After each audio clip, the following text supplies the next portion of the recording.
The Caldrenic Assembly had seen 12,000 years of starfaring civilization rise and fall across the galactic core. They had catalogued 900 sentient species. They had watched empires bloom like fire and collapse into ash. So when a small blue world on the edge of known space sent its first vessel into the Assembly's territory, nobody expected much. The ship was called the Wanderlight. It was small, boxy, painted in dull gray with mismatched panels, like it had been built from spare parts and stubbornness. Beside the sleek crystalline warships of the Vaethera, or the bioluminescent hunter vessels of the Skarn Collective, it looked almost embarrassing. "This," said Fleet Marshal Duren, addressing his officers aboard the flagship Ashvale, "is the vessel that dares approach us without escort?" Laughter rippled across the bridge. Not cruel, just genuine disbelief. The Vaethera had scanned human technology decades ago through long-range probes. Weak shielding, slow engines, primitive weapons by galactic standards. Humanity, by every metric the Assembly used, was a footnote species. Interesting, perhaps. Dangerous, never. "Open a channel," Duren said, amused. "Let's hear what the insects have to say." The human ambassador's voice crackled through the bridge speakers, calm and measured.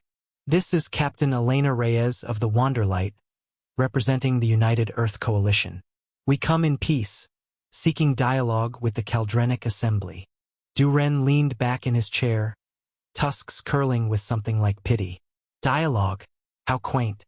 Tell me, Captain, do you understand where you are? This is Assembly space, sovereign, guarded. Your vessel would not survive a single volley from our defense grid." A pause. Then, evenly, "We're aware. And yet you came anyway." "We did." The bridge erupted in soft laughter again.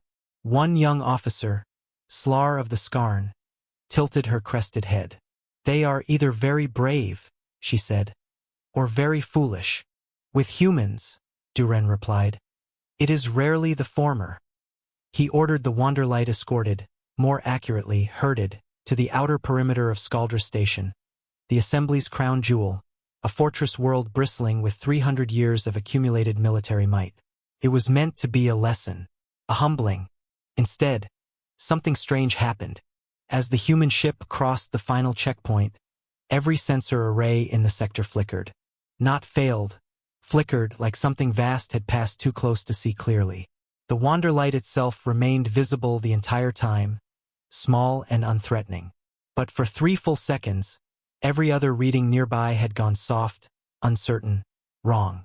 "Report," Duren snapped. "Sensor ghosting, sir." An engineer replied, baffled. "Localized. Already cleared. Cause? Unknown."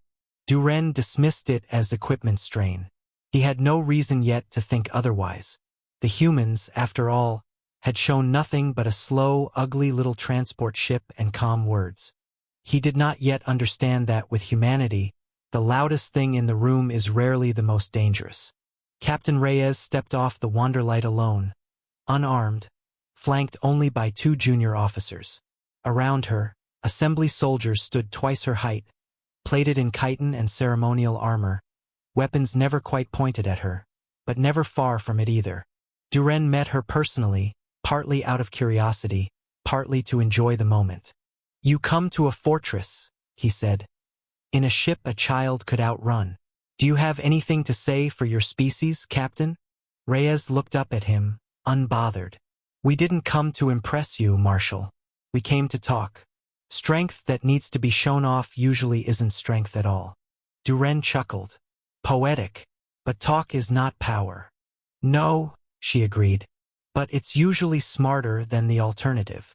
Something about her stillness, the total absence of fear in a being so small, so outmatched, needled at him. He had seen bravado before, seen desperation dressed as courage. This was neither. This was simply calm. He didn't like how much that unsettled him. The talks lasted 2 days. Reyes spoke plainly, of Earth's history, its wars, its long and painful road toward unity. She didn't boast. She didn't threaten. She spoke of humanity's mistakes as openly as its achievements, and something about that honesty was almost alien to the Assembly diplomats, who were used to posturing and half-truths. On the second night, a Skarn scout ship accidentally strayed too close to the Wanderlight, testing its defenses, a common unofficial probe among first contacts. Standard procedure.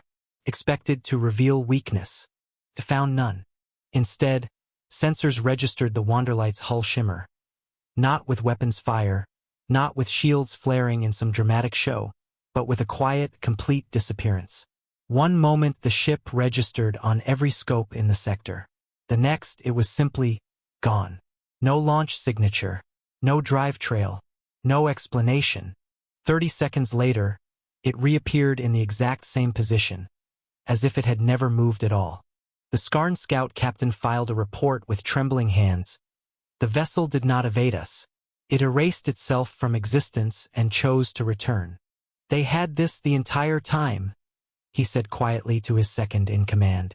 A cloaking field beyond anything in assembly records. And they never used it to threaten us. Never used it to posture. They let us mock their ship.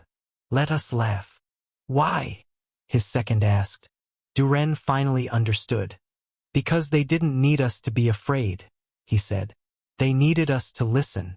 Power announced is power that must constantly prove itself. Power withheld needs to prove nothing at all.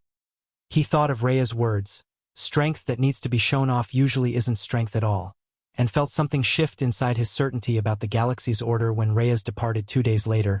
Duren met her personally at the docking bay, this time without amusement in his eyes. You could have shown us, he said. Proven your strength immediately. Silenced every doubt. We didn't come here to win an argument, Marshal, she said. We came to build something. Fear makes obedience. It doesn't make trust. We'd rather have the second one, even if it's slower. Duren watched the small, unimpressive gray ship depart, the same vessel his officers had laughed at only days before, and felt no laughter left in him. Only a quiet, humbled respect. He had spent 12,000 years of assembly history learning to measure power by what a species chose to display.